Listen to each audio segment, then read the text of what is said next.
Welcome one, welcome all to the Expansion Pass. Thoughtful discussions on gaming without the console war noise. Please make sure you're subscribed, be it on iTunes, Spotify, or right here on YouTube. I'm your host, Luke Lore, the Insipid Ghost. Today, I am not joined by my co-host, the intrepid Captain Logan, but rather one jam-packed Sam here to help me break down the week's news. This week, we are tracking new details about Xbox's next-generation hardware initiative, Project Helix. We have early numbers behind Bungie's Marathon launch, as well as Epic's controversial change to Fortnite's V-Bucks pricing. This is going to leave players getting less currency for the same amount of money. We'll also discuss some Xbox Gaming Copilot news, as well as Silent Hill 2 Remake hitting a major milestone, and a few other notable things out of GDC, I should say. That said, Sam, we like to start the show by offering words of kindness to those who have made our gaming weeks better. But first, how are you, my friend? I am doing very well, man. I appreciate the invite to be on the show. And it's been a hot minute. We were talking a little bit before we went live that I think the last time I was on was whenever I was in Seattle checking out Campaign Evolved. So obviously the gaming industry has continued to not throw any kind of crazy wrenches and things, and everything's just been about fun and gaming. But no, super happy to be here, doing very well. Yeah, looking forward to diving in and chatting about some stuff. I'm excited to have you here. I get to throw up the bat signal whenever Logan's out, and I ping generically some groups, specifically others, and I was thrilled when you took the call, which was always fun for us. Because yeah, man, you have tuned in. I remember way back when, Sam, when you had just started content creation, and now you are just thriving, and it is an absolute thrill. Tell everybody where you make content. Yeah, so I have really leaned into short form a lot, and I'm working to get back towards more of the long form discussion based stuff. But I've been doing YouTube Shorts and Instagram Reels and TikToks really heavily over the past 5 years or so.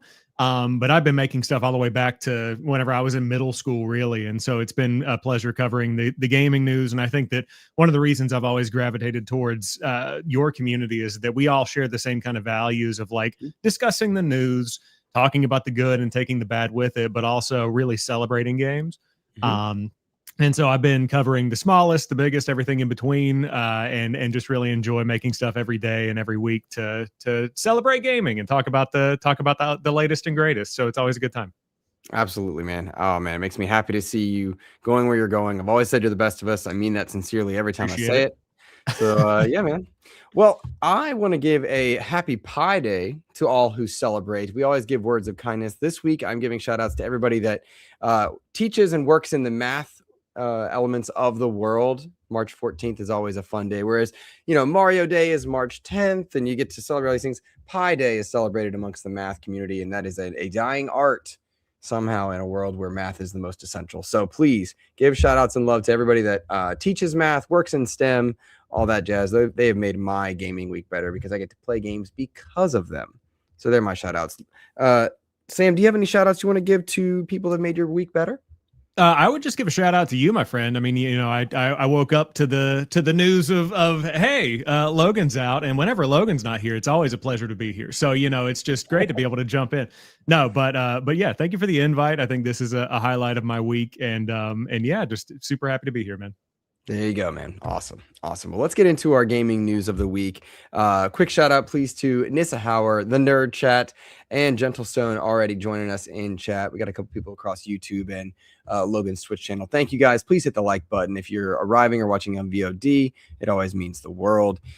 So, big news out of GDC this week. Project Helix is now the clearest proof that Xbox's next box is being built around PC compatibility and a Windows convergence under an umbrella of Xbox. What's fascinating here is this is the biggest Xbox news we've had in a while. Microsoft did publicly confirm that Project Helix is its next generation first-party console designed for console and for PC, with alpha hardware that is going to begin shipping to developers in 2027. Microsoft has also said that the box is going to be powered by a custom AMD system on chip and is co-designed around next-gen DirectX and FSR. This will target an order of magnitude leap in ray tracing performance and compatibility.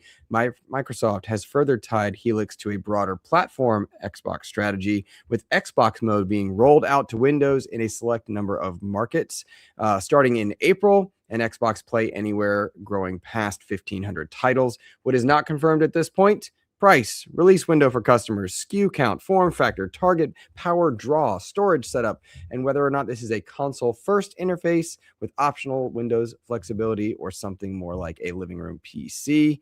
Oh man, I understand and care about some of those things, Sam. Others care about different aspects of it.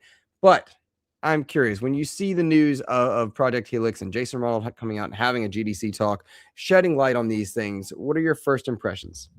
First impressions are really good. I think that over the past couple of weeks, as we've been watching Asha Sharma kind of get in there, figure out how to shift the messaging and change the trajectory of public conversation around Xbox, GDC was kind of the first big focal point for being able to figure out how they start to talk about this thing. Right. Because GDC is always funny. It's kind of like the industry focused event, but it's also not an industry focused event where there are going to be more technical things that are talked about, but you can kind of read the tea leaves, if you will, and get some out of there for the general public to glean from.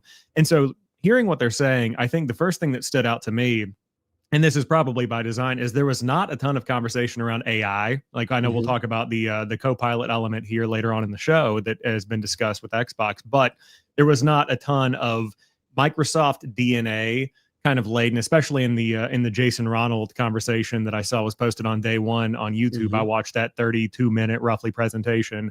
And it was very developer first, very gamer first. And I think the most interesting thing to me is that it does still feel, at least how they're talking about it right now, like an Xbox console. And they're talking about the right things with making sure the backwards compatibility is still a focus, ensuring that more games potentially get added to backwards compatibility, with some potentially coming later this year. And of course, they're hedging a lot of these things. There are no definitive statements that are being shared around what's coming and when it's coming. But it does seem like they're focusing on game preservation. They have the entire preservation team that, it sounds like, based on the context clues that they were dropping, is kind of getting spun back up after seemingly kind of, it seemed like it was winding down. And so it sounds like that's a big focus, obviously making lives better for developers, which we can get into, where they're streamlining the development process between Xbox and PC. I think that addresses one of the big concerns we've seen this generation, where people just don't want to make games for Xbox because the user base is shrunken so much. So being able to not only make development easier for development teams, but also basically give them no reason to not put it out on Xbox, which continues to get more games in the door for players. That was another big thing that stood out to me. So I'm feeling, as far as like the first blush, looking at the next generation, very optimistic. And of course, we'll have to see how these things come together. And then ultimately, the price is the big question that's on a lot of people's minds, I'm sure. I think you're absolutely right. And what's fascinating to me is that they have really made a sincere effort, Jason Ronald and his team, to remove barriers for developers to make games for this platform. They've also, I think, they are attempting to address the smaller consumer base by making this a develop for PC first, easy Xbox transition. Again, I don't know 100% what that means for me as a consumer. I think they've yet to answer that completely, but it sounds like if I'm inferring properly, I don't need to worry about it. It just works. And that's exactly what I want for the type of consumer that I am. And for those that are more tech minded, they can kind of dive deeper into the weeds, but they did seem to be very developer first, which makes sense at GDC. But removing barriers to get a game onto Xbox seems to be the right call. They were outsold tremendously in this console generation by PlayStation 5. But amusingly, 30 million or so is nothing to sneeze at. If my memory is correct. Nonetheless, significantly lower number than the 90 plus million that PlayStation 5 has sold. So removing barriers for people to create for Xbox is a wonderful step. I think it remains to be seen whether or not developers are interested in doing that. Is this an easy platform to develop for? Do they want to bring their games to this place? Will those games be purchased if brought here? Because it doesn't matter how good a game is, if no one's purchasing or interested, does that, pay dividends for you? But I felt encouraged after hearing and reading this Helix news. Yeah, absolutely. I think that for me, the development side of it, like you said, it's hard to distill down what that means for me as a player when it comes to how I play the games. But I do think that thinking back on this generation, I hope that based on what they're saying about the developer pipeline they're kind of standing up, it helps avoid some of those rakes that Xbox has just unintentionally stepped on over the generation. Thinking about Baldur's Gate 3, Black Myth Wukong, these things that were big kind of focal points along the path that PlayStation just gobbled up on the console side because there was that obvious issue of, oh, we can't get this running because of the Xbox Series S or optimizations, or potentially there are plenty of conspiracy theories around why some of those did and didn't come to platforms at certain times. But I do think making it so that there is almost no reason to say no to bringing things to Xbox. I believe I saw, and again, this is just scrolling through social media feeds and reading blogs, so correct me if I'm wrong in the chat. But it seems like there's going to be like a 30-minute onboarding to basically bring more games to this unified Xbox GDK. Right. And I'm using terms I'm not super familiar with as a general player. So I too am reading again. the articles as well. So don't you worry. I'm also reading the onboarding and modular onboarding and automated agreements. And I'm like, yes, indeed, quite. Yeah. So we're reading all that. But if it is a simple thing of around, hey, you've built this game for PC, you're already pretty much done. Plug it into this machine, and you can get between 5 million and 10 million potential people immediately jumping onto it. Obviously, I'm just kind of making up these numbers, but if the barrier to entry is so low, why not go ahead and just have it on Xbox? And I think that is something that's going to ensure that these cross-platform games, there is no reason to skip, or there is no reason to delay, or there is no reason to try and then realize development's too hard and it's not worth the sunken cost. Whatever they can do to continue getting games on Xbox and encouraging people to develop there is going to be something that I think is going to be obviously great for developers and for players. They make more money, we get more games, and it makes Xbox a more compelling place to play. I am curious how Xbox Play Anywhere evolves, as it seems to be a kind of unified thing where Xbox Play Anywhere, instead of it being you get your console games and your PC games, are we just building Xbox games at this point? And it is all just one unified platform that kind of nullifies the purpose of Play Anywhere. So it'll be interesting to see how that messaging evolves for next gen. Very much agree. I like the idea that as barriers are removed and those barriers that are in certain spots are removed, you can develop a game. It can go to your Xbox so easily. It can also go to something as simplistic as iOS, or as complicated as going to, rival HD twin the PlayStation, and that's great. Or something somewhere in the middle like a Nintendo Switch. If developers are able to easily create with this platform, with these systems in place, then again, removing barriers allows more games to be played by more people. And to your point about Play Anywhere, I think that's truly, to me, the fascinating thing. Project Helix, I think right now is a very hardware centric conversation. But to me, it's going to, as a consumer, it'll be very system centric later. What are we talking about for Game Pass, for playing online? Play Anywhere. If I'm purchasing the game, that is Play Anywhere, what storefront do I need to use? Does the Helix give me access to the storefront that I purchased it on so that I can play it on my Xbox? What about my portable device? If I'm using a ROG Ally X, if I bought it on Steam, does it now work here? And I think there are a lot of questions to be answered for a consumer, because I don't know how to put this in a polite way. Sometimes we as consumers are not the most intelligent, right? We don't think through. We don't want to think through. We want it to just work.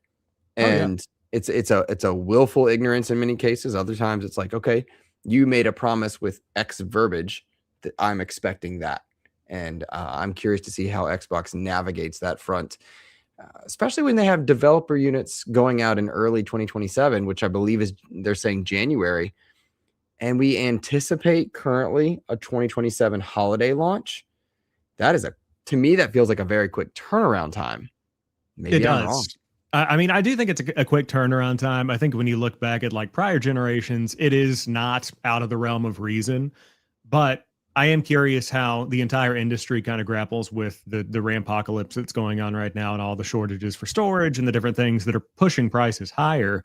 It's almost like even consumer electronics. You can buy whatever you want, whenever you want, as long as you're willing to pay $500 over the actual value of the thing. And so it's kind of the same thing in the tech world, where they don't want to push the price too high. So if this comes out in 2027, and let's say it's $1,200 for a Project Helix console at the consumer level, if they were to wait until 2028, would they be able to adjust the price down to 900 to 800? Like, I don't know how that pricing would change, or if it's based on what they pay to actually make the things whenever they order it.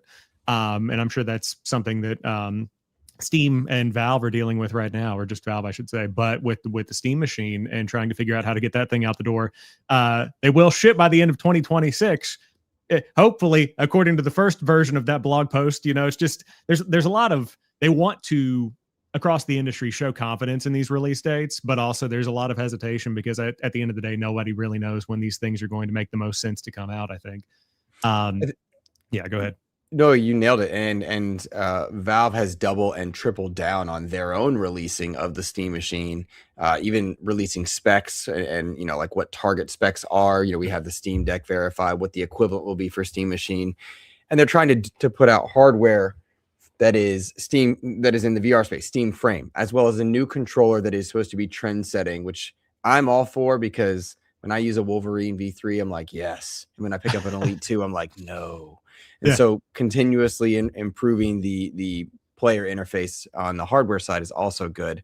I see you, my friend Joe. We're going to welcome into this conversation the amazing MrBadBit out of the Trophy Room, a PlayStation podcast. Welcome, my friend. How are you? Nothing much. I'm glad I'm here with my good friend, best friend, and marathon duo buddy, Jam Pack Sam. How's it going? What's up, boss? How's it going, dude? I'm all right. Luke, what's up? It's good to see you, fellow content creator.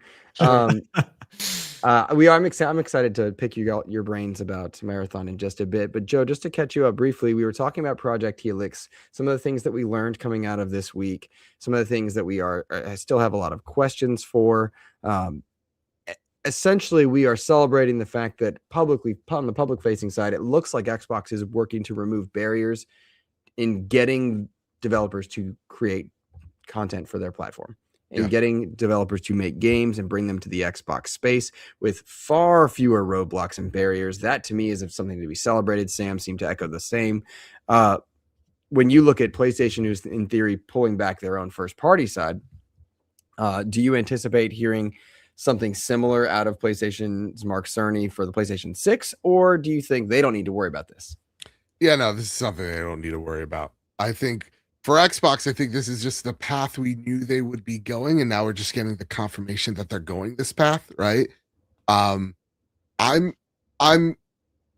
very interested to see the future of this box and the continued messaging of what this next iteration of Xbox, it will be about. But removing barriers is super important. It's crucial to that brand. I just want to know, and maybe you guys have that answer of like, okay, if this is an open box and you could go to Steam or you could go to Epic Games or wherever, what's the incentive of shopping at the Microsoft store, right? Or the Xbox Home store? If all the libraries are going to be united and it's going to be all ambiguous, like, what is the incentive? Because for me, it's like, okay, cool. Everything sounds great. This is what we know it was going to be. It's a PC, device, as Keely would say. But it's like, what is the thing that's going to get me shopping on that box, on the Xbox Home store? Sam, you want to respond to that? Yeah, I mean, it's a valid question. I think that's one of the ones that I asked whenever I put together a video around 3 big questions coming out of the Project Helix reveal last week around why do I need this whenever I have a full custom built gaming PC, or even looking at something like the Steam machine. If I'm very integrated into the Steam ecosystem with Valve, why would I pick this over that? I think that over time, what I predict the Project Helix outcome to be is that it's going to kind of become the Surface version of gaming for Microsoft, where it is the gaming brand. It is a box you can go buy, and it's going to be almost like a MacBook kind of thing, where like you're probably paying more than you should for a laptop, but it's going to be a really good laptop. That's kind of the way that Apple does it with MacBooks. And so I think that's what Project Helix, whatever the final name is going to be, is that you can go get a premium gaming console that is going to be able to play all of your Xbox games, is going to be able to play your PC games as well, access to other storefronts, which works really well on the ROG Ally. And I think that's kind of where they're targeting. It is going to be the premium side of the market. And I think about what the goal is for this at the end of the day. I think that Xbox and Microsoft are kind of done trying to take the crown from PlayStation. I do think that ship sailed. PlayStation is the consumer level, go to Target or Walmart and pick up a console and play your games. I think they are giving that up. And I do think that's still going to be part of the competition. Like, I don't think they're going to totally just say, oh, we're not trying to be there anymore. But by and large, I do think they're probably looking at Valve and, hey, the Steam Deck did not sell tens and 20s of millions of units. It did not absolutely crush it.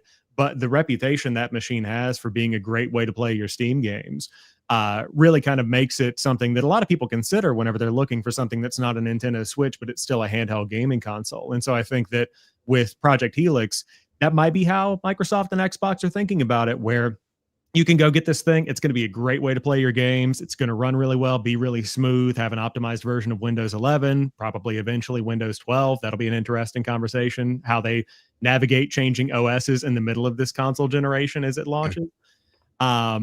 But that's kind of the way that I think they're looking at it, like they've always been saying, of a premium high-end device that's going to be a great way to play your Xbox games. And then they'll let everybody else kind of fight in their own wars over on the side. That's what I think. Yeah, I think it's going to be. I think they see how PC is growing and they want in on that space. I think, honestly, probably the best move that Xbox can do is like, let's stop fighting with Sony.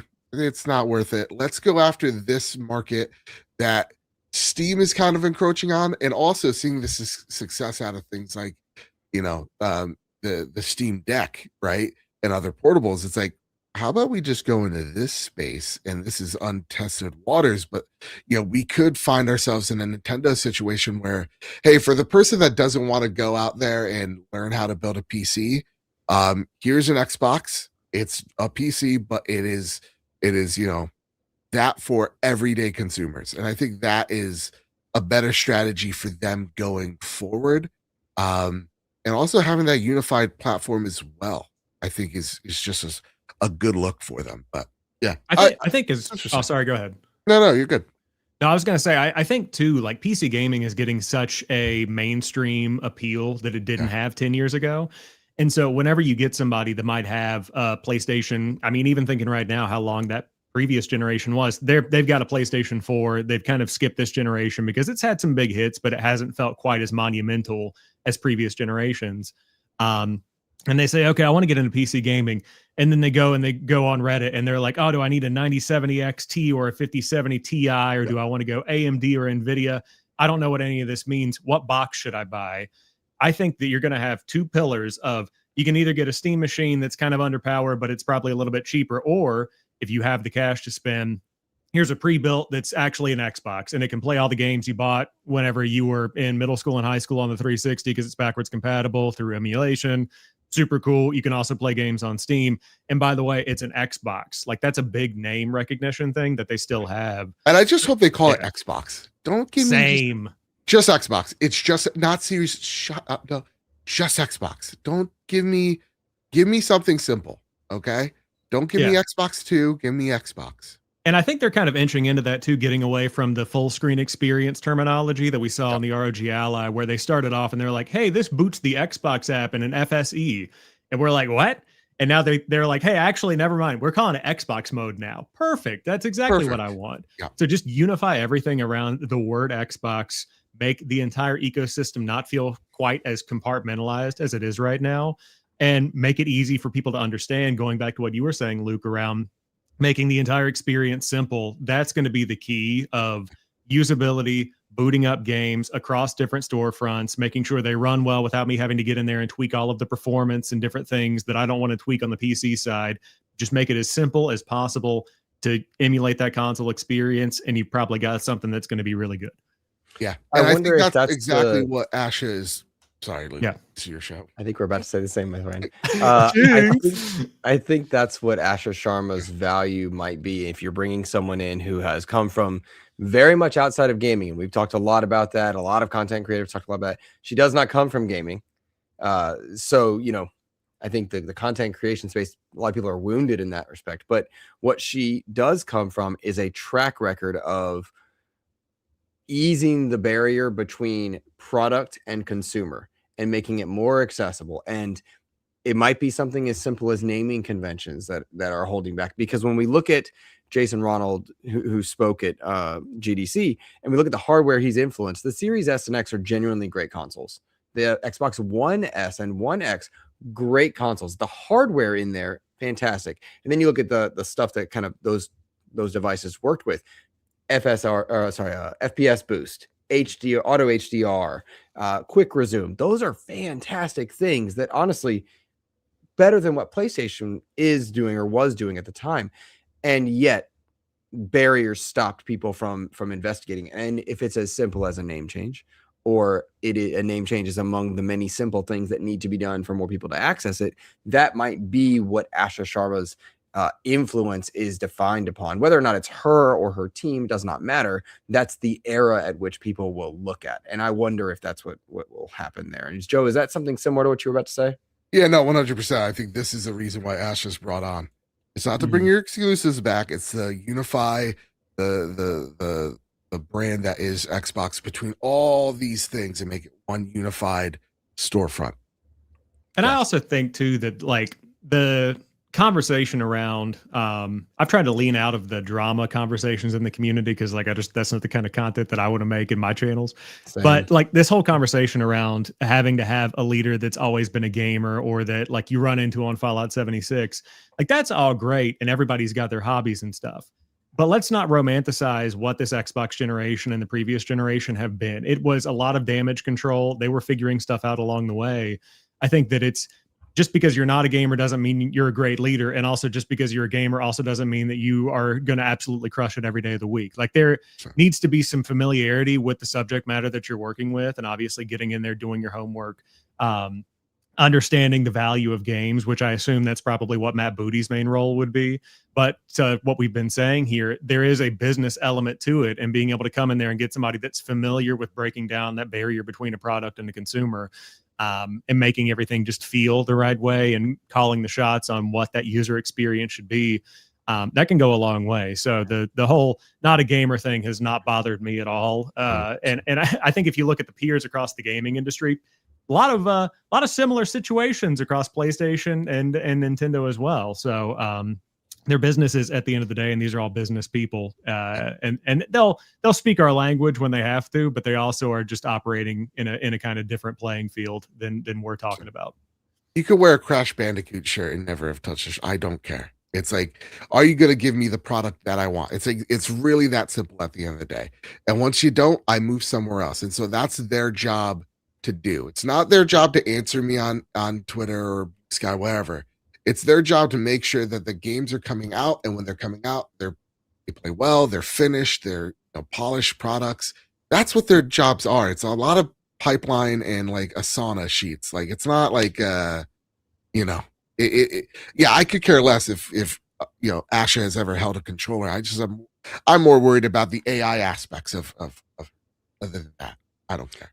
We are gonna touch on Copilot for gaming in just a moment, but I think something interesting that Sam alluded to prior to you getting here, Joe, we haven't had a chance to really kind of dive into, is that the back compat team or a variant of it has been spun back up. And in this year of celebration, 25 years of Xbox, we're going to see new ways to play old games. And that's suggestive of a lot of older titles available via the back compat program, getting new ways to play. Now, when I hear that, I think they did not shed light on exactly what they mean, but I do want to point people to Antstream. If anyone is familiar with Antstream Arcade, came out on Xbox a few years ago. Your ability to play it massive, like over 1,000 retro style games. And then they had a special partnership with Xbox in 2025 where they called them Retro Classics, I believe. Older, from Atari to Super Nintendo and PlayStation 1 era games. And what they do on a week-to-week basis is they clip out a vertical part of different games and give community challenges. How can you do against this boss from Pitfall, from Indiana Jones and the whatever that Indiana Jones game was? And they just clip out a part of the game and you play that game. And I think that's a really neat thing. And I wonder if Xbox is going to do that. They're going to clip out part of Conker's Bad Fur Day, run through this level, fight this boss, or clip out part of Brutal Force, play this level, this is your score. And I wonder if that's what they mean by new ways to play old games. I also know they have a bevy of titles available to them that they have not made available via back compat, or games that are only available on disc back compat. Well, that's a future that is quickly fading as physical games are continuously dying. So I just wonder what they mean by that. But I do get excited by the idea of the availability of old games. I love that aspect. And as they go into the PC space, it seems more likely. What was your take on that, Joe, if you don't mind? Honestly, God, back compat doesn't really compute with me. Like going back to I think overall very cool, awesome concept, all that stuff. It never really does much for me because I'm always like let's look forward, right? Let me go. I'll play the remaster of Resident Evil 4 and I'll play in the game. But I think those are good signs for I think people's number one concerns is like, how does Xbox as it leans more into this PC future, how does it respect its past and how does it carry forth those games? Because as we see, like Nintendo doesn't do a very good job. PlayStation does a very mediocre job at best. And so I think it's more important of people who are in the ecosystem, own these games, and are entrenched in it. I think that matters to y'all. Gotcha. Sam, how about you, man? Yeah, I think that for me, I'm a big fan of backwards compatibility. Going back to what you were saying about FPS boost and auto HDR, we had the Assassin's Creed Unity patch that came to PlayStation and Xbox earlier this week that unlocked 60 FPS for the first time. Just booting up the game, you can do it. I think it also got a resolution bump that wasn't mentioned in the patch notes, which is a very Ubisoft thing to do. But it didn't really mean a lot to me because we've had the FPS boost on Xbox for a while. I went back and checked out Unity. We've had that since 2022 or 3, I think. And so that's where I see a lot of value, is making older games more playable than they were originally. And I've gone back through and I've replayed a couple of games through back compat on Xbox. I think what my prediction is with this new technology they're kind of teasing, it seems like going and leaning into the PC space is meaning that Microsoft and Xbox are doing a lot more beta testing. Like instead of just launching Xbox mode in April 2026, they launched it with the ROG Xbox Ally in, what was it, October?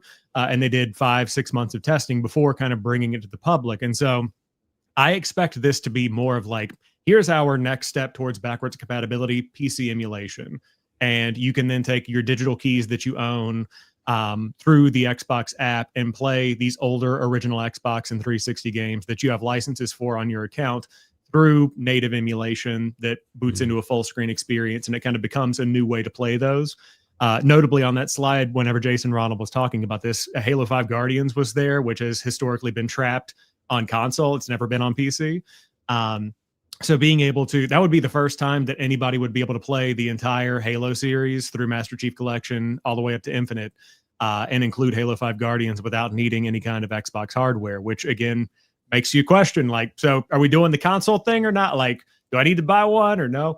But I do think that my prediction is that's how they end up testing some of this backwards compatibility stuff that's going to be coming to Project Helix is, hey, we want to hit a wide range of specs to ensure that you're able to play the games on whatever you want to play them on. So we're opening this up to alpha ring users, and then we'll expand it further. That's what I would like to see. And then it would be interesting to see them also go back and add achievements to some of the like early Xbox games.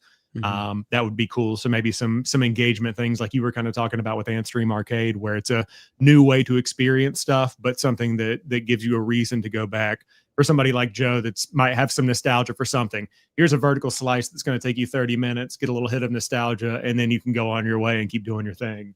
But it'll be really interesting to see how they end up rolling that out and what they end up doing.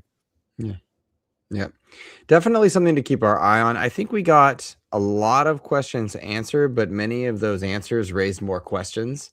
So while I respect that we know more about Project Helix, I feel like we have far more that we want to know now. And the reality is we don't need to know now. A lot of people have at least in my social spaces, commented on the idea that, okay, GDKs go out in January 2027.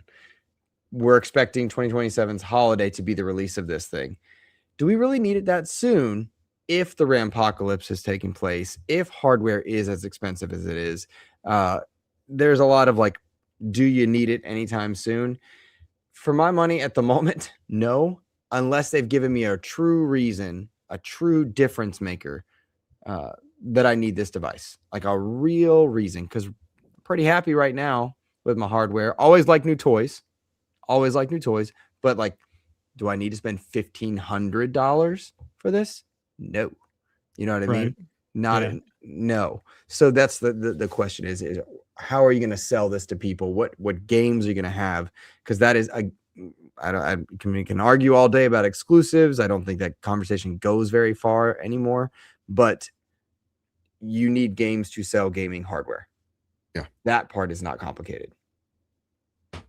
Yeah, for sure. I think that going into the next generation, I look at seeing the comparisons between like Resident Evil Requiem graphically on PC versus console. I think that this game has been the first time that I've looked at gameplay and I've been like, oh, there is a generational leap to be had through these new technologies, because that game just fundamentally looks better on PC in a huge way. And so I think looking at like FSR Next, I think it's called, the next AMD upscaling and boosting software and things like that, or software functionalities, plus any kind of DirectX 12, like the optimizations they can make to add better ray tracing, better path tracing, those things that we fundamentally don't fully understand how they work at like a gamer level, even though we shouldn't really, like, we don't need to understand how this stuff works. It just needs to be able to create gameplay that I can look at and say, that is a reason that I spend $1,000 or more, because it is way better than what I'm getting on the Xbox Series X and obviously on the Xbox Series S as well. So I think it ultimately comes down to the games they show off and how much better they look compared to other hardware that's out there. That's just an out of the box solution, and then people will just put the prices up head to head and see what they want to do. Mm-hmm. Well said. All right, guys, let's switch over just a bit because I find this conversation to be interesting. We're going to talk about Marathon. Marathon was just released by Bungie and PlayStation. Game launched on March 5th, 2026. Technically, there are no official public sales figures that I've been able to find, nothing that Sony and Bungie verified. So anything that we're talking about in terms of sales, they're labeled as estimates at this point. No official Marathon sales numbers publicly confirmed, but we can verify around an 88,000 all-time Steam peak at this point, and a current 24-hour peak around 59,000. Third-party estimates are suggesting that it's around 250,000 pre-launch Steam copies that were sold, with a much higher post-launch ownership estimate depending on the tracker. Whatever. SteamDB is saying we're about 35,000 or so people are playing concurrently, peak of around 60,000. Okay, that's fine. I think these numbers, you could spin a narrative in that, oh, it's not doing well, or hey, these are pretty darn strong, all things considered.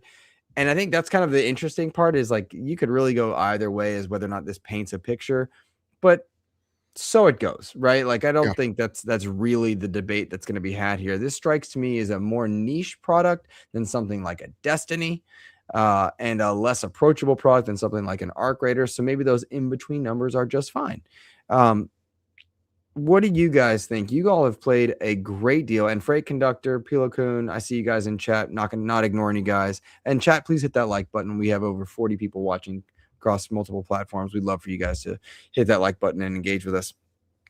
But you both have been playing Marathon. Joe, you have been championing this game. Sam, you seem to be pretty high on it as well. Please talk to our audience about your time in Marathon and whether or not you're worried about these numbers one way or the other. Sam, I'll let you go first. Because I got a rant on the numbers. I'm a numbers guy now all of a sudden. Yeah, no, for sure. So I will preface this by saying, Joe, I know you played more than me. I probably put, I could go open Steam, but I don't want to mess anything up. But I probably put, I want to say maybe 10 hours in over the past week or so. I've been playing a lot of Requiem, so that's been my main focus. But I need to get back to it. Oh, it's so good. But for me, I am not an extraction shooter guy. Never really spent a lot of time in Arc Raiders. I think I like booted it up once, so I need to get back to some of that. And it's always just been something that's really turned me off. But Bungie, obviously, having the Halo love that I've got and having an appreciation for Destiny, even though I kind of fell off D2, had to go back in and see what was going on. I love this game. I think that I'm going to spend more time with it. I think that it is very hardcore.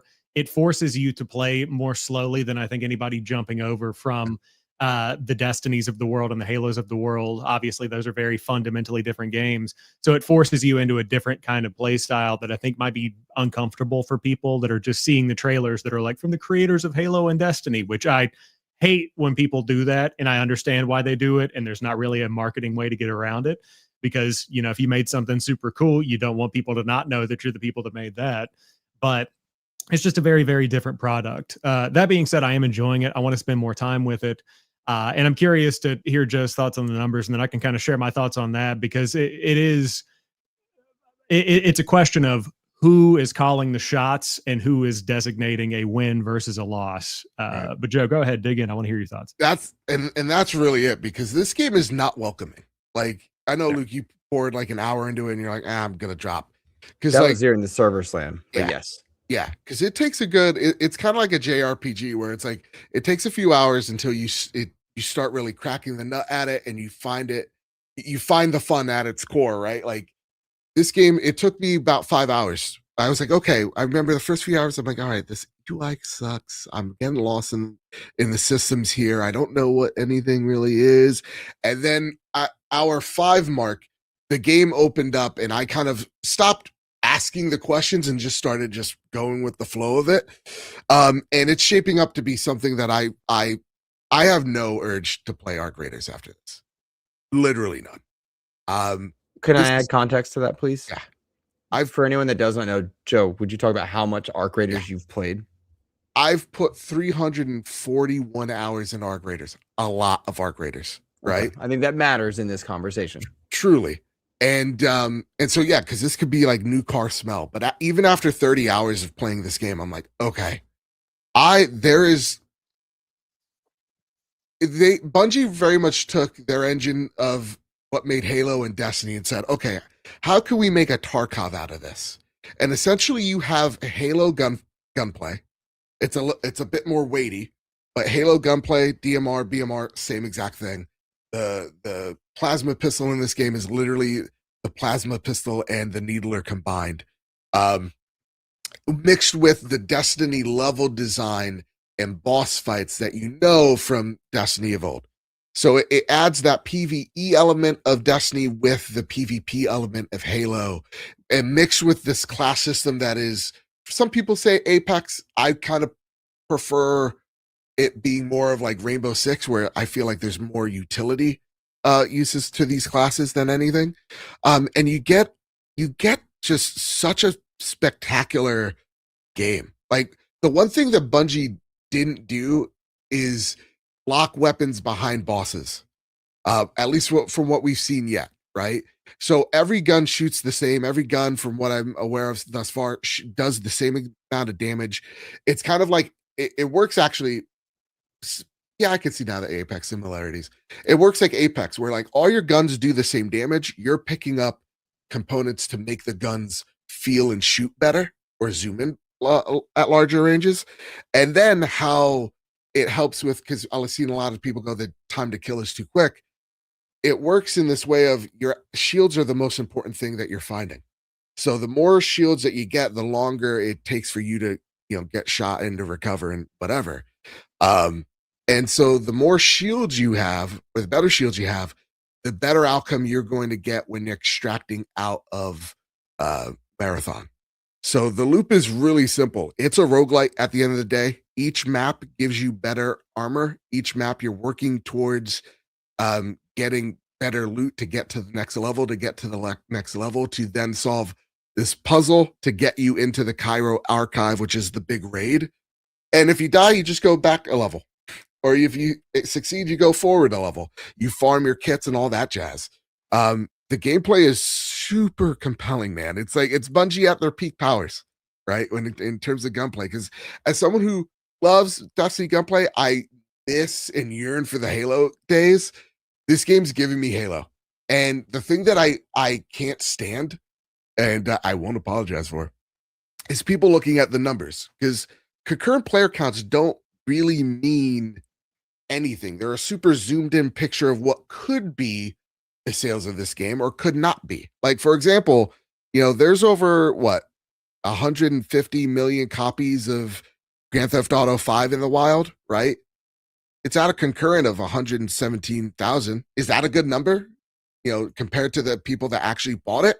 I don't know. You look at something like the one example I pulled up on my show. You take a look at Rainbow Six Siege. That game launched with what? Let me just get the number right here. 17,000 people playing at once. Now it's rocking at 100,000 easy every single night, right? It's because Ubisoft allowed it to breathe, allowed it to grow, poured more investment into it, and you just saw the numbers climb, right? So it could be a slow burn like that. May I put some additional thought onto that Please. part? I think it's interesting. I don't think you can ignore concurrent player counts, and here's why. You're Please. talking about Rainbow Six Siege, which launched a decade ago, right? Sure. Or somewhere in that realm. And then you're talking about a Sony-backed marathon when they shut down Concord a few months back, right? And then Highguard has recently dropped. I don't think it's a conversation that should be the end all be all, mind you. And I don't think that's how people should look at it. But I don't think it's foolish to check that number and wonder. I don't think that is irresponsible either, because we're looking at live service games that are becoming more and more expensive to run. More and more are shutting down before they've had a chance to live. Highguard's the most recent public example of that. And then like even the juggernaut of juggernauts, Fortnite, is having to change its pricing model, which is a news item for later in the show. But I don't think looking at concurrent numbers for a live service game that is not a solo played game is irresponsible. I do think it's irresponsible to report that as the death of a game or the life of a game kind of thing. Right. Because you can point at like Arc Raiders right now and go, okay, listen, 130,000 people are playing it right now. Mm-hmm. But also at its peak, it had 481,000. You could make that narrative like, well, it's lost more than half of its audience in less than 4 months. You could say the same thing for Overwatch. Overwatch, Blizzard, Activision, Steam charts. I remember a year ago, I saw the Paul Tassi article of Overwatch is at 30,000. Could it ever come back? Yeah, no, Paul, it can. It's at 98,000 people playing it right now. A Paul Tassi article condemning live service games. I know. Same with Helldivers. It's like, remember that? So like, I talked about Delta Force as well, a game that like launched, did moderately well, 100,000 people at launch. It's now still rocking almost a year later at 168,000. You got to just take these things and let it grow a little bit, right? And a lot of people have pointed out, well, Delta Force is actually 3 different games. Okay, then divide that by 3. Then it's at 50,000. It's a similar place as Marathon. So like, it's just, it annoys me that this is the conversation that I think a lot of bad actors have shared as like, this is the narrative of the death of Bungie, when it's like, no, this is just a very niche game, a live service game, and it needs to prove itself. Like this game, go for it. I don't think all bad actors that are talking about it. That's the part I just want to mention, is that it's not a catch-all good or bad comment. It's not. I know there's some people that have been burned by Bungie, rightfully so, especially if you're an artist. But at the end of the day, right, I think there are people that are tired of if you're a Destiny fan, it's we're so over, we're so back, we're so over roller coaster. Mm-hmm. Bungie really needs to prove themselves. I think this is a proof of Bungie's lost its luster, and it needs to prove that it has it still. Mm-hmm. And I think that the next 3 months are going to be telling for this game. I truly think that.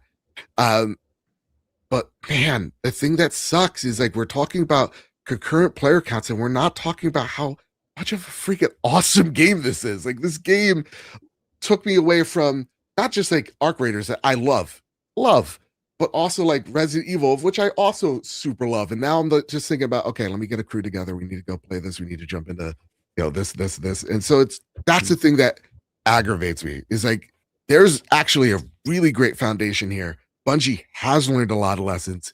It's being very transparent and communicative with its audience. And it's even like, it's looking into like all the problems of like, we want better solo or duo experience. They're like, we're looking into that right now. Like it's all those things. I adore Marathon, and I just wish we had, not just because I like it, but I wish we had a better conversation around games rather than articles about current player counts. That, while again, I do think they matter. The importance is way too much on them. Let me interrupt you briefly before Sam, because I do want to hear your thoughts. You have been very patient. Yeah, I'm sorry. That was like a 10-minute rant. I apologize. No, I just you're went good. in on it. Split End 89 has been a member for 22 months. Says, glad to see the return of the Overseer. Oh my, there you go. But thank you for your support for 22 months. And we hit 50 concurrent viewers. Oh, look at that. Tied that top again. And so I sent out 5 gifted XEP memberships. Thank you guys for being here, for supporting, for watching. Please hit that like button. Consider becoming a channel member and supporting the show. We appreciate you guys. Sam, my friend, what would you, when you're hearing Joe talk about this from any number of angles, tackle it however you like first? Yeah, I think that first talking about the Steam player counts is something that like that's just it's part of the modern conversation around games, and I think you've got to compartmentalize it depending on what kind of game you're talking about. Like I do think free to play games, that is a very strong indicator directionally of how a game is doing. And whenever I make a video on it, I always have to contextualize, hey, this is a slice. There are people playing on PlayStation and Xbox. So like a healthy way to even think about something like High Guard was like, okay, if you've got 10,000 people playing High Guard on PC, let's just say 15,000 on PlayStation, 15,000 on Xbox. You've got a larger audience. So like even if you just put some kind of metric in there to talk about things and pad it a little bit, I think that's a healthier way to talk about free to play. Going back to Joe's point about games that have that cost of entry already, I think that shifts the conversation because everybody looks at a live service game and they think the Steam player counts, those are like seeing SteamDB is like the Bible of if a game is going to live or die. And that's just not the reality a lot of the time. But I do think there is some directionality there. And so I also hate the conversations around player counts. And I also have made videos in the past around thinking about how Helldivers had lost 90% of its players at one time. And that was kind of a learning experience for me. And I think for a lot of people around, a game can totally make a pretty big comeback. And I was thinking about that earlier today where the new Blackout 2.0 update for Call of Duty landed, which I know Split End probably has some thoughts about in the chat. But that landed, and it's not being received super well based on the clips that I'm seeing people farm on my TikTok, where people are pointing out bugs and they're pointing out issues with the game. But there's still going to be interest in it because it's Call of Duty. And so the moment that Call of Duty comes back, you know, as they say, like I think about Modern Warfare 2019, when that was just a huge, you know, resurgence for Call of Duty in the public eye, those player counts come back. People want good games. They will come back regardless of how bad or negative the reputation is, if a game proves that it's worth coming back to. And so taking all of that, kind of putting it to the side, looking at Bungie, I think the question that I have, going back to what we were talking about with the appetite around continuing to nurture this game, build it over time, it's what is Sony looking to get out of this? And I almost, if I were thinking about how Sony probably looked at the Bungie acquisition, it's almost like buying a concert ticket to like a huge band that you absolutely love, and then they play all of their new stuff. And you're like, well, what about Freebird? You know, I don't want New Skinnerd or whatever it is. Like, I want the greatest hit. And so if they did make this game that is legitimately great, like I think Marathon is a very good game that I'm going to pour more time into. And I do think it's found its people and it's found its audience online and the people that are going to be there, ride or die defending it.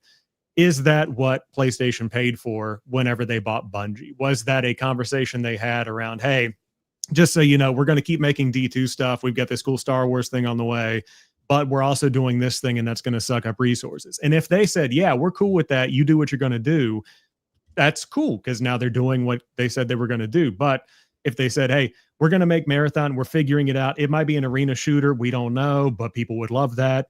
We'll let you know when we come down to an idea that we're going to settle on. And then PlayStation went ahead and signed on the dotted line. And then they said, oh, this isn't anything what we thought you would make. And we're making not as much money as we thought. We've got to make some changes.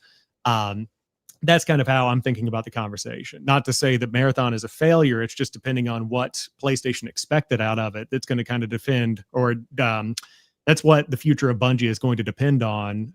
Not the future in that it's going to shut down or continue, but how fast they pivot to what's next and start building something that probably PlayStation would think might make a little bit more money.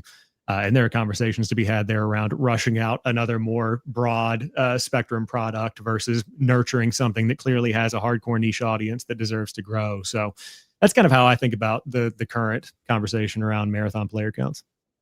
So let me ask you both this. You both enjoy the game. You both speak very highly of your experiences, and you're both among the people that are just championing it. Does this game get them to Destiny 3? I mean, already at Destiny. Yeah, I think so. I think what I would like to see, and I think Joe and I were talking about this earlier this week, is that just do exactly what Overwatch did. Drop the 2, maybe potentially launch a new engine and kind of revamp Destiny 2 and bring back some of that older content. Create something that's a platform for the future of Destiny that doesn't have to have a 3 at the end. Now, they'll probably do a 3 at the end because that's what's going to sell copies if they're focused on selling copies. But D2's already gone free to play and you just pay for the expansions, right? So it's figuring out how to introduce new content, introduce new players, onboard them in a way that makes it feel like a new experience and gives old players something that's willing or warrants them coming back to. But I do think they're absolutely having to think about that if they haven't already, around what do we do with this giant thing that we've made that, I mean, almost as the fanfare of a Halo, really, because Destiny has become a staple. I mean, the nostalgia that people have going back to the launch night, and I think it was 2013 or 14. People talk about that all the time, and it's something that now a whole generation has grown up with as almost their Halo. The way that I grew up with Halo, it's Destiny is their Halo. So they've got to carry that forward and create a new way to bring new life to a franchise that clearly a ton of people love. And I don't know if that's a new entry or figuring out how they make a platform out of this thing that's a little bit more self-serving, but they've got to be thinking about it for sure. Yeah, I think at this point, I mean, safe to say Destiny's bigger than Halo, right? So like it means a lot more to them. I think I know that like Destiny 3's been in the works for a little bit pre-production wise. Just like Marathon. Marathon's been cooking for 8 years now, and then it went into full production about like 4 years ago, what I'm aware, right? And then now it's out, and I think we're seeing a similar thing. You'll see we're already seeing people migrate over to Destiny 3 as that ramps up production. So we're at Destiny 3. It's just like, I don't want anybody to lose their jobs, but at the end of the day, it's unavoidable when even you can make the top selling game that is Battlefield and you're still laying off people. That was such a strange story to read too. Yeah. And Luke, you should buy Marathon or else I'm going to punch you in the mouth. I will probably not. It's literally Halo Battle Royale. If you want to think about it like that, oh my goodness, it's so good. I have to confess that I spent some money this morning in Diablo 4. Exactly. I got that Doom Doom cosmetics. Slayer. Yeah, Oh I knew you got it. Oh man, I got the mega bundle, and I just I'm back in Diablo now. You know, it's valid. I have 14 hours in Diablo. I was surprised by that. I was like, oh, wow, 14. I'm sorry, 14 days. 14 days. Oh, okay. Hours. I was like, that's days. great. 14 hours. That's it. No, 14 days. Like, this is a game I put money into and gotten my time worth. And then they put the Doom stuff in there. But yeah, Joe, I don't see myself buying Marathon, and it purely is aesthetics. I just look at it and I am repulsed by its aesthetic choices. And that is the most, I think, silly and amateur thing that is also extremely relevant in consumer spaces. No, yeah, I mean, the art style is divisive. There are, and I think that's one thing that Marathon does need to improve on. Is like the character of Marathon, excellent, love the world, right? Mm-hmm. They need to do a better job of making these characters like the supporting cast, because some of the characters are cool. Vantage, Thief, Destroyer's dope, Assassin, but then you get some where it's like, Triage, you're a pudding person. Like, you look very ugly. What's this about, right? Like, Rook, you could do far better than that, my friend. There are some designs that are very like questionable, you know. Mm-hmm. Yeah. I think also for me, the art style with Marathon, like, it is absolutely just like injected right into my veins. And it's super just, it is a subjective, like, you're either going to love it or you're going to hate it, or you might not think anything about it. Dude, everybody's got a different opinion on it. Dire Marsh is beautiful, man. Yeah. Like, I'm going to think about the art style I'll be talking about that whenever I'm 50. Like I'm going to be thinking about this game for a long time as one that's almost, it's like a cyberpunk for me, where that has such a unique visual aesthetic that makes it stand out from everything else that's out there. And I just look at the people that are like, oh, it's a Roblox extraction shooter. What are you smoking, dude? What are you talking about? It's just crazy to me, but to each their own. Maybe put it this way. I think you're very repulsive looking, and I'm on this podcast chatting with you right now. Well, anyway, He's hard to look at. I'm hard to look, and that's fine. All right, I'm getting better. You are getting better. You started there. I'm getting better. Do you want to share with the audience how much you've lost? 86 pounds, brother. 86 Heck pounds. Yeah, man. We are, and truthfully, it is probably more, but the meds that I'm on retain a lot of water. So yeah, no, I'm 309, about to hit the twos. Feeling good. That's awesome. That's a life-changing thing, because I don't share it often. I used to be 305 in high school, and so like I've gone through that journey as well, and it's just like it's crazy, man. It's good for you. That's a big thing. Thank you. And thank you, everybody in chat. Look at that, being all nice. Shucks. Yeah. You look good, man. You look good. It's good. We're really happy for you. People that love you use more sun. All right, on to the next story. Thank you. I appreciate that. I agree. Let's see here. Okay, so this is an interesting story, I find, anyhow. Epic is now changing the cost of V-Bucks, and this is, I think, an impactful story to the gaming industry, and speaks to the gaming industry overall, even if you're not a Fortnite player, but also relevant in the Game Pass Ultimate space, interestingly. So Epic officially announced that Fortnite V-Bucks price and value changes begin on March 19th, 2026. The company has bluntly stated the cost of running Fortnite has gone up, and that they are raising prices in order to help cover costs. In practice, players are going to get fewer V-Bucks for the same amount of money. The clearest example is that the $8.99 packs drop from 1,000 V-Bucks down to 800. The $22.99 packs drop from 2,800 to 2,400. The $37 packs drop from 5,000 to 4,500. And exact amount prices are also changing from roughly 50 cents per 50 V-Bucks to $1 per V-Bucks in terms of like if you need just a few dollars here. So the reason I bring this up is, one, I really like that Epic said the cost is rising to run Fortnite. This is what we're doing. I appreciated that. I also like that Epic adjusted the cost of the battle pass so that you could just purchase 800 V-Bucks. So they actually reduced the price in that sense for the battle pass. But for this to happen, I find to be fascinating. I think Fortnite is one of the most, if not the most, impactful games we've seen in the last 20 years in terms of the gaming space overall. And so to see them adjusting their own prices is interesting. And then on the Xbox side, they lumped in Fortnite Crew with Game Pass Ultimate. And now V-Bucks and the amounts that V-Bucks cost are changing as well.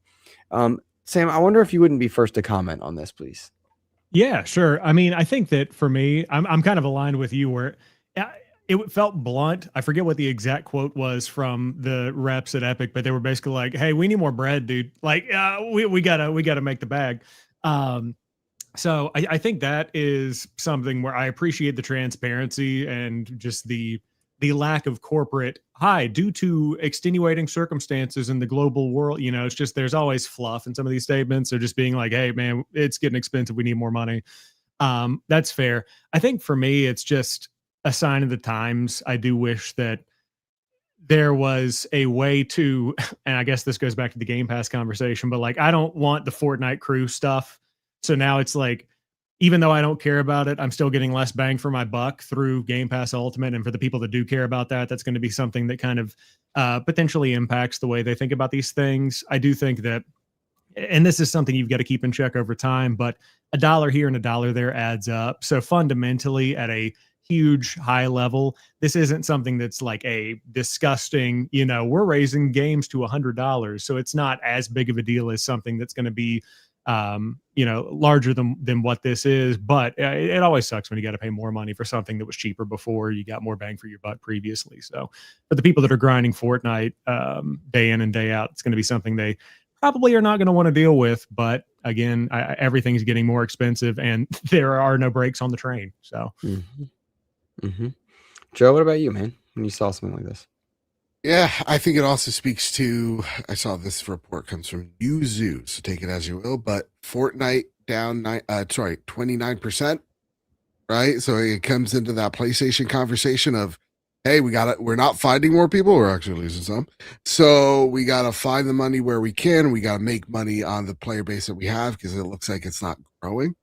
And I think we're seeing that with a lot of these, these shooters. Apex Legends, similar. Call of Duty, Overwatch, similar. So, yeah, no, I think it is about monetizing the audience that you have, and I think that's exactly what they're doing. And yeah, there is part of me that's like, you're gonna get crapped on regardless of like, whether it's corpo speak or we need to keep the lights on. It's like, yeah, I actually prefer we gotta keep the lights on. They're like, but you make so much money, but you employ so many people. So it's a sign of the times. It sucks. Midterms are up. Think about it. Yeah, I think that the part that is fascinating to me is to watch Fortnite subsidize other parts of the Epic Game model, Epic Game Store, the free games, that kind of stuff. And they always said they had plenty of income. That part is to me kind of not congruent with this. The other part is, for anyone that has played Fortnite, there is no better game in this industry that provides new, interesting content. New licensed content, the ability to play different things. I mean, like, it started when Green Arrow came to a Fortnite crew, and then we started fighting the Predator, and now we're surfing into an island and the Megazord and Godzilla and Big Hero 6 and they're all, and it has grown tremendously. What I think is interesting is I've seen so many of my legendary game IP in there that I'm wondering, all right, what else are you going to do? You added shoes, you added pets, you added how much more can you take? And what else is there that I need? Like, if I didn't have Game Pass Ultimate, would I get another Battle Pass? I don't know, man. You've covered all my IP. Like, what else can you do? And I just wonder how they keep that game going another 10 years, but I think they will. Oh, yeah. I mean, I think Fortnite's fallen into that. Definitely not the best example, but I think about that as like a PC default being a Counter-Strike 2, where it's like if you're just a PC player that you just want to get in there and play a game, boot up Counter-Strike. That's been the phrase for probably 15 years at this point. Like, that's just hey, you've got a PC, you've got Steam, go play that game. I think Fortnite's kind of come in as hey, you want to play a game? Oh, Fortnite's free. You can like get in there and they've got Guitar Hero, they've got regular Battle Royale, they've got all these different islands you can get in there and play.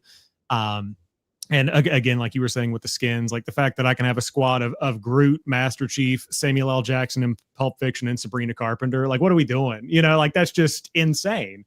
And so I think they've done a great job of fleshing that out. And obviously, I think part of my question around the pricing adjustments and asking for more money is, if that's happening at the Fortnite level, on the back end with the books at Epic, how do you compartmentalize that with, oh, we've got to ask our people for more money? Also, we've got the Epic Game Store over there that's just like sucking up resources. So are we going to address the elephant in the room, or is it easier just to like talk about raising prices by $2 or $3 every 6 months? I'm just, that's where my mind is at with that too. Yeah, absolutely. And I think the part that is strange is that if Fortnite is going through this, no wonder Highguard shuts down. No wonder Sony is bullish on keeping Concord. No wonder we're having to even just have a conversation about marathon numbers. Keeping servers going right now in the current hardware climate, the current manufacturing climate, the current technology climate, when political heat is existing, tariffs are a problem, countries may or may not go to war, manufacturing is being moved from country to country to accommodate these things. Servers are expensive. IP is expensive, and those costs are being passed on to players. And more and more games are available to players for them to drop out on. I wonder how long until the costs are such that people just go elsewhere. I wonder, because Fortnite is the simple game. Where else would they go though? You know what I mean? Like, Roblox? I mean, even that though, let's say It's just, I don't even like, what is the, I feel like Roblox is fine in the island world because you've got like the Fortnite brain rot island stuff where it's just like, you know, things that you can play on your phone or whatever, and they're fine.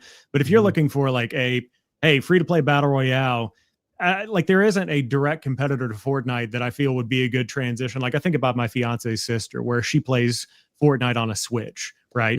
And so she's just like casual, comes home, plays some games every night. What like third person, easy to pick up and play battle royale is it? Like she's not going to drop in on Warzone, you know, like she's not going to, there's nothing out there for the casuals that fits that. Like you can be any age you want and still pick this up and play it and have a good time. That is as mainstream as Fortnite. I just don't know if there's been which I guess is what everybody's chasing in terms of throwing tons of money at different projects. But I just don't feel like there's anything out there that's like actually able to fill that gap for people. A fair point. Fair point. Gentlemen, any closing thoughts on this particular topic? No, I'm gonna cancel my subscription to it now. Yeah. I did as well. Kind of by default, Game Pass Ultimate picked it up, but I was done. You know, like I love Fortnite. I hope we go back at some point for a casual run for a bit because we play that game a lot. Like we put a lot of time into that. But I continue to be the player that says too expensive, even if I'm getting value from it. 100%. Right. So yeah, no closing thoughts for me on that. There you go. All right, guys. Well, let's see here. Next up, I think this is a cool, smaller topic. Konami announced some cool stats for Metal Gear Solid Delta, hitting 2 million players. I think that's really great. That's a game that is on my backlog. I do want to play that game at some point and pick that up. But Silent Hill 2 Remake, which is really cool to me to see this number, has surpassed 5 million players worldwide as of January 31st, including physical and digital sales. Which I just think that's really neat. Yeah. I love that they were able to come out and say that. I love that Resident Evil is doing well. As you guys know, I'm a big survival horror person. To see Resident Evil do well, to see Chronos New Dawn be a thing, to see Silent Hill 2 Remake get the flowers it deserves. I just think that's really cool. And I know Silent Hill F also picked up an award recently as well. I love survival horror. I love action horror a bit more. It was just cool to see Konami able to release those numbers. Yeah. Good on them. Hopefully they keep making games because man, Metal Gear Solid Delta was so good. Was it? So good. Oh, yeah. So good. Yeah, it's good to see.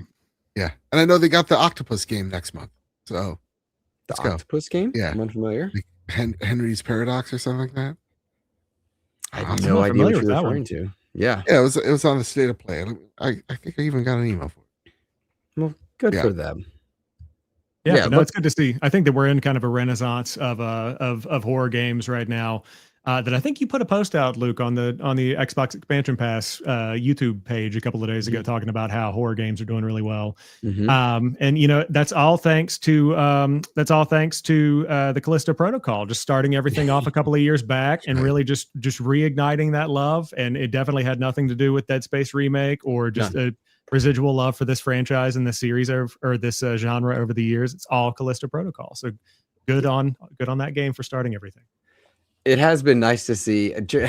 First of all, hilarious. I played Callisto Protocol, and that was a game that looked amazing, just was not done. But I did beat it.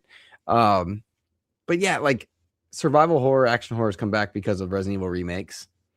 And then you got Bloober Team doing a good job with Silent Hill 2, Chronos New Dawn. Dead Space Remake was actually very good. I'm devastated that they're not pursuing further remakes on that one. I even went back and played Daymare, which is a kind of a indie shot at an old retro Resident Evil. And that post I put up on the YouTube like post side, I guess you would say, was Evil Within 3.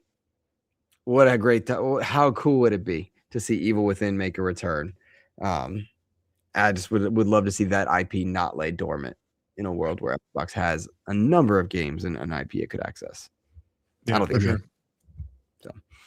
Also, the game I was talking about, Darwin's Paradox, where the octopus man. Gotcha. Looks like Split End helped you out there. There you go. Thank you.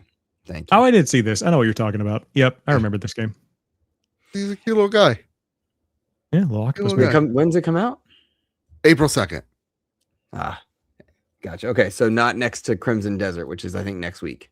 Yeah. Right. Which I'm still trying to get why everybody's very excited for. Oh, you didn't play it at SGF? No, I played it at PAX East and I didn't think it was good. I am surprised. I think that game's going to be huge. Yeah, I loved what I played at Crimson Desert back at SGF. I don't have early access to it. I know a lot of our like the top tier creators have it right Sure. now. Sam, you can blink 3 times if you move on. But I don't. We're getting day launch codes, and I am excited to play that game. The game was really fun. Yeah, Really fun. I do not have access to it. I haven't talked to anybody that's jumped in on it early or anything, so I don't have any kind of early impressions to share. But I will say I think there's more glaze on that game than a Krispy Kreme right now. So that's kind of where I'm at. You know, it's just I'm not getting it. It's just not. You don't get it either.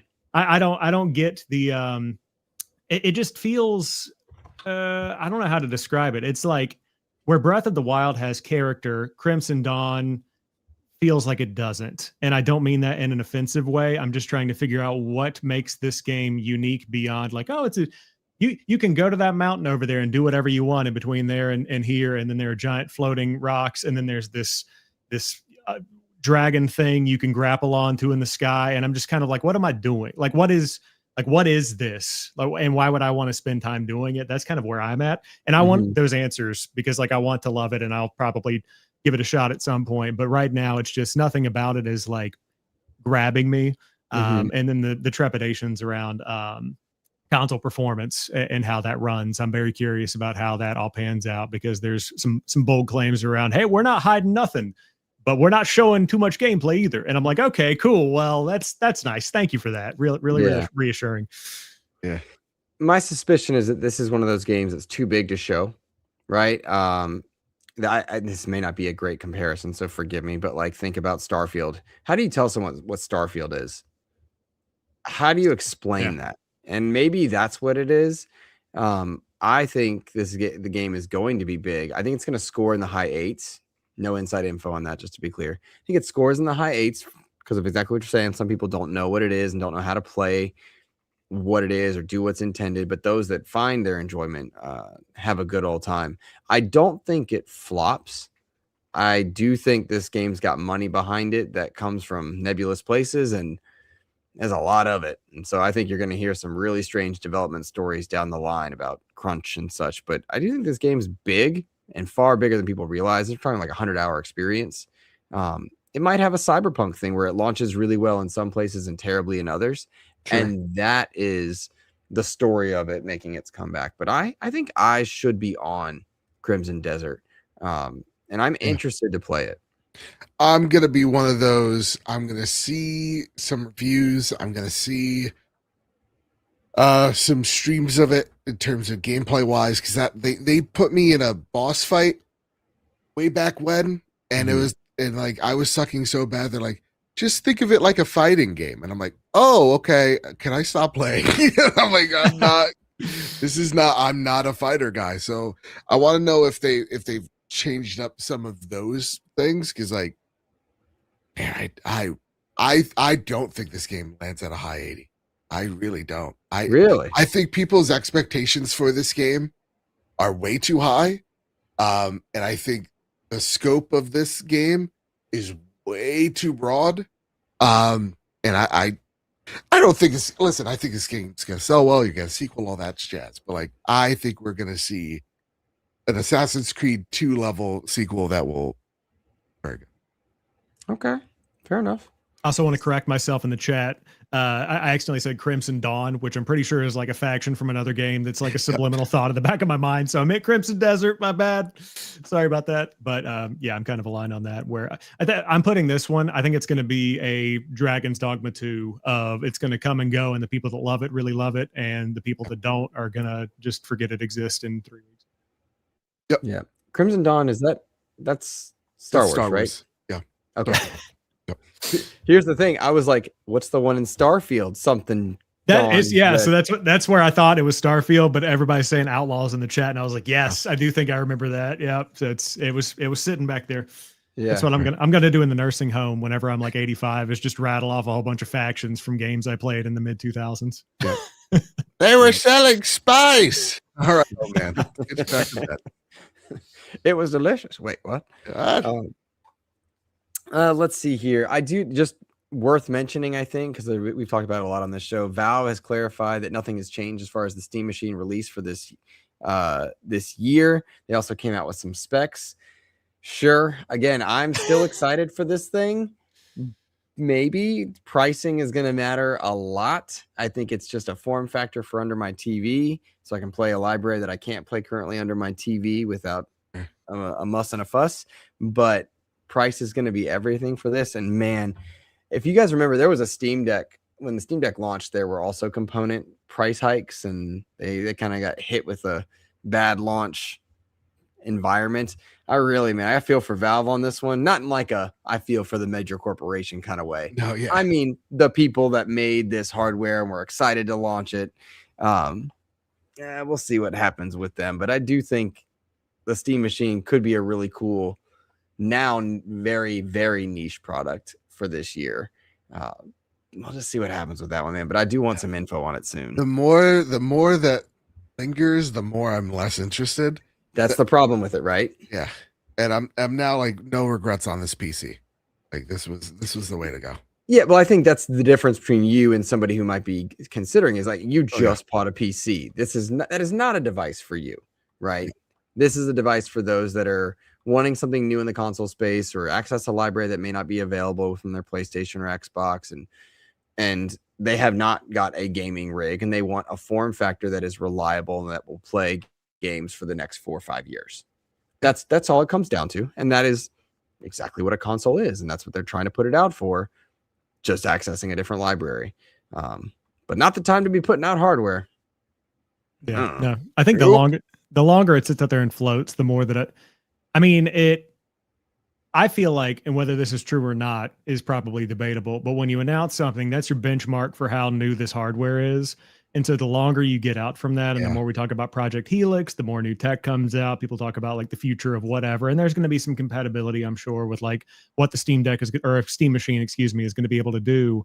But at the end of the day, it's still aging hardware before it even actually gets in my living room. And so it just, it's almost like you like buy some bananas at the store, and by the time you get home, you're like, oh well, this is like there's been some aging going on there in a way. And so it's like I look at that with that release window, but also I don't think I'm curious what their goal is. I'm sure it's going to be like the Steam Deck and be a super niche thing because I think it's a weird audience they're targeting. But I also thought it was hilarious that they're like, hey, we hope to ship this in 2026. And 3 hours later, they said, we will ship it in 2026. So like either Gaben got like a really good email between 1 and 5 o'clock, or that thing is still on the edge of being in 2027. I would not be shocked to see it pushed out after that, even though they are very, very confident in their new messaging. Yeah. I'm like, yeah, but you just said that just said it 2 minutes ago, and we didn't forget about that. So yeah, absolutely. Well, guys, this has been a fantastic episode. It's been an absolute pleasure to have you two here to come in and talk about Marathon and talk about the Project Helix, as well as we've had over 50 concurrent viewers for some time now. I'll ask any and all of you to please hit that like button and offer support. It's good to see Outer Haven in the chat as well. Thank you guys for being here. In general, just support content creators. Joseph Moran, please let people know where they can find you and if you've got anything fun coming out that you'd like to point them towards. Yeah, you can find me over on Twitter and Blue Sky at MrBadBit. You can find my show, The Trophy Room, that airs each and every Wednesday night over at 8 p.m. Eastern Standard, where me and my two best buds talk about the latest and greatest in all things PlayStation. And then, any YouTube comments or content, you can head on over to youtube.com/PS Trophy Room. Find us there. That's it. That's all I got. There you go, man. And Sam, how about you, my friend? Yeah, you can find me at Jampack Sam. I yap about games daily, and I make short form content, long form content, all that good stuff. But it's always a pleasure to be able to stop here, have some chats, talk about the news, and hang out with you guys. So I appreciate the invite. An absolute pleasure to have you here. thank you to all who have been watching. Please keep your eye on XEP. We have some interviews lined up. I did have an interview lined up earlier this week that I actually had to reschedule because of pollen season. I couldn't breathe. And so I was just like, got to reschedule this one. Please do hit that like button. Share to those who you think would enjoy the show. Support the content creators making content that you like, because as we've talked about for the entirety of this time, it's an expensive place to be, and support really does go a long way. So with that said, we hope you have a fantastic rest of your week. Take care.